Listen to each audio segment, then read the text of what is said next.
guys, welcome back. Just a little comparison I've got going on between the 3DS here and some past Nintendo handhelds. We've got the DSi, or sorry, not the DSi, the DS Lite right here. As you can see, if you'll notice, this top screen and this top screen, it's much larger on the 3DS. Also, you'll notice the button layouts are pretty similar. The D-pad's been lowered. It's up here in the middle. It's been lowered to make room for the slide pad, which is nice. Button layouts on the face buttons are the same. The good thing about this is your power button's on the inside instead of on the outside, this little lever. I don't like that lever. So that's nice. You got the addition of your home button, so you can, do suspended play. On the outside, you'll notice the volume's on the side on this, and the DS Lite is on the bottom. The buttons are a lot nicer to press on the 3DS. They click a little more. The DS Lite, they were very flimsy feeling. They're not necessarily bad, they're very flowy. That's the best I can think of. Very flowy. Sadly, you won't be, like the DSi's, you won't be able to play your Game Boy Advance games on your DS, or your 3DS. If you look at this is a Game Boy Advance. As you'll see, very different, obviously. This is the last of the Game Boy line. This is the latest in the DS line, so obviously they're going to be pretty different. If you'll remember, back in the day, 2 face buttons, 2 shoulder buttons, D-pad, that's all you had. And then of course, this is a Game Boy Color.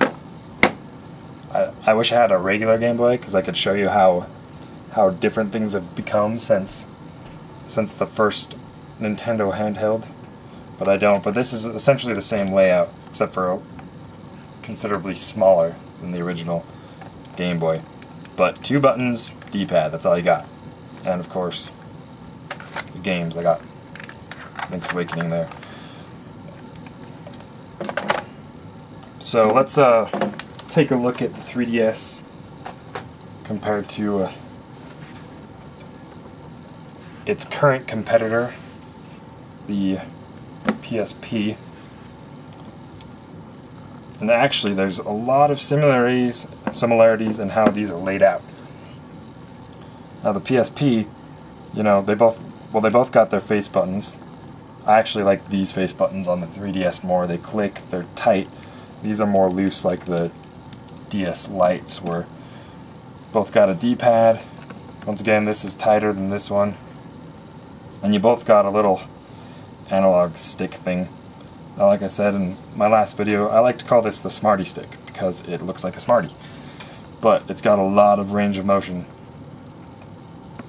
which is really nice. And this is like a little plastic nub. It's like rough. It's barely got any range of motion.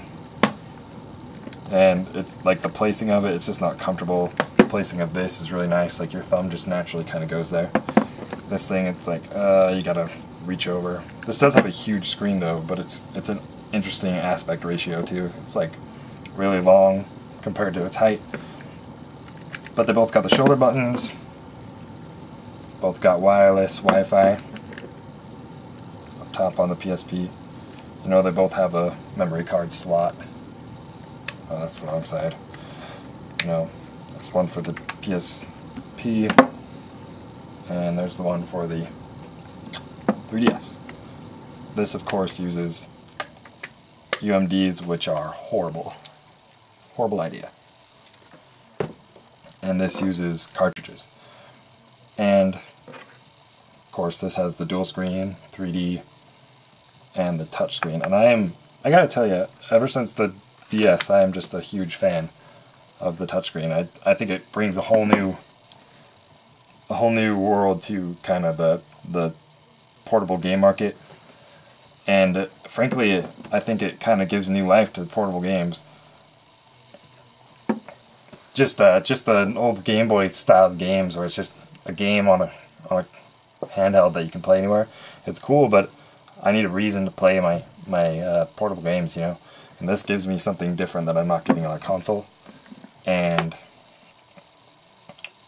yeah, the PSP right now doesn't do that, though the NGP may surprise me. So there's a look at that. Leave some comments. Check out the podcast. Check out the blog. I'll leave some links. Thanks for watching.